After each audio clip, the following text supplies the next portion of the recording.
Bonjour Adil Raïs. Bonjour. C'est une rencontre économique d'importance qui s'est tenue ce lundi entre Madrid et Rabat. Objectif, on le rappelle, promouvoir les opportunités d'investissement dans le royaume auprès des opérateurs économiques espagnols. Adil Raïs, vous êtes coprésident du Conseil économique Maroc-Espagne, co-organisateur de cette rencontre d'affaires. Quel bilan tirez-vous de cette réunion? Quels nouveaux pas ont été franchis entre ces deux pays? Le bilan est très positif dans le sens où on a eu une influence massive. 175 grandes entreprises espagnoles, c'est ce que nous cherchions, d'attirer et d'échanger avec les grands groupes espagnols qui investissent moins au Maroc. La présence espagnole au Maroc, elle est constituée principalement par des PME, PMI. Et nous voulons que ces grands groupes connaissent un peu plus le Maroc, s'informent un peu plus des conditions d'investissement au Maroc. Et c'était l'objectif. Donc, vous l'avez dit, plusieurs entreprises espagnoles issues du secteur, par exemple, des énergies renouvelables, de l'agroalimentaire, de la gestion de l'eau, du tourisme ou encore de la gestion des déchets étaient présentes lors de cette réunion. Aujourd'hui, quelles sont les opportunités d'investissement pour tous ces acteurs espagnols au Maroc?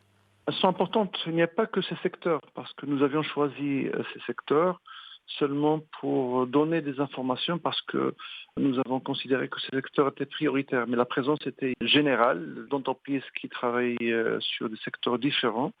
Donc, à titre d'information, par exemple, c'est qu'au Maroc, il n'y a la présence que de 14 grands groupes qui forment partie de l'IBEX 35.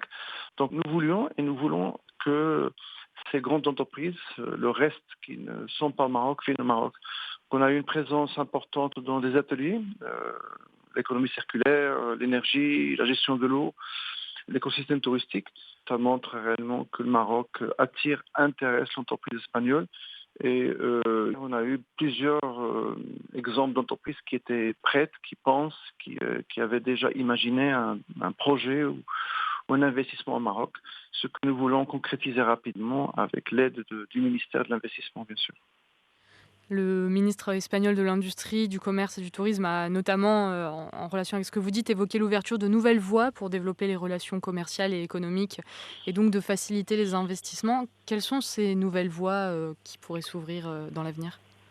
Toutes les voies qui touchent le rapprochement des chaînes de valeur. Après le choc du Covid, le choc des crises logistiques, je crois que les deux pays ont intérêt à avoir des économies interdépendantes qui se complètent. L'Espagne, le Maroc, le textile, l'automobile et d'autres secteurs, c'est ce que nous voulons bâtir. Une économie, je dirais, de deux pays qui est liée, qui travaillent ensemble et qui dépendent l'une de l'autre parce qu'il y a une relation historique importante, parce qu'il y a une proximité, parce qu'il y a une confiance, parce qu'il y a une relation aussi politique très forte. Et ce que nous voulons bâtir, c'est vraiment une nouvelle période et je crois que tout le monde aujourd'hui cherche à bâtir une dépendance, je dirais, et de confiance entre les deux rives. Et puis, outre cette confiance mutuelle, il y a aussi dans le viseur de ce partenariat la conquête de nouveaux marchés au niveau du continent africain, mais aussi de l'Amérique latine. Est-ce que vous pouvez nous en dire un peu plus sur cela? Tout le monde sait que les entreprises marocaines, grâce à l'orientation de Sa Majesté, ont été investir en Afrique. Le secteur bancaire est très présent. Plusieurs entreprises aujourd'hui sont présentes dans plusieurs pays africains. Nous avons une bonne maîtrise du continent africain.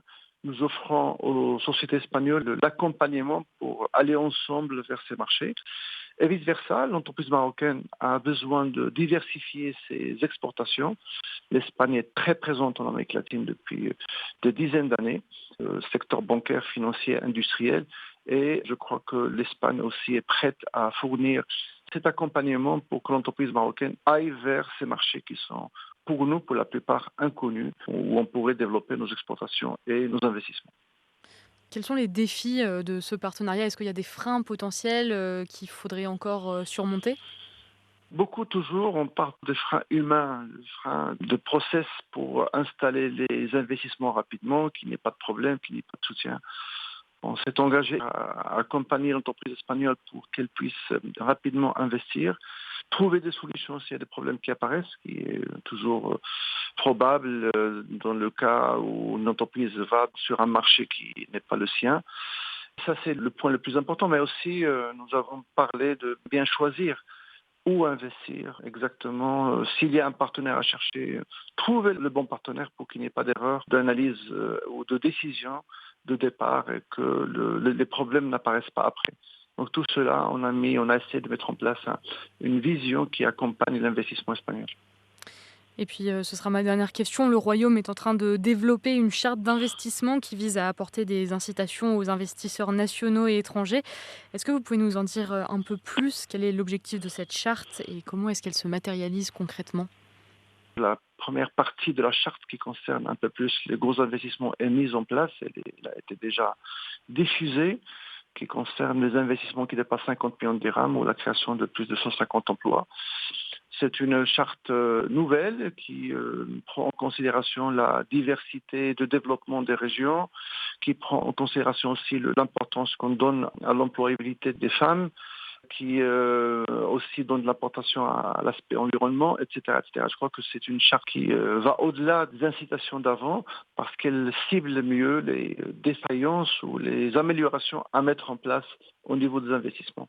Donc voilà, on a expliqué un peu cette charte aux entreprises qui voulaient avoir plus d'informations et je crois que c'est un outil important pour que les entreprises qui respectent toutes les conditions qui sont définies dans la charte puissent avoir jusqu'à 30% de subvention.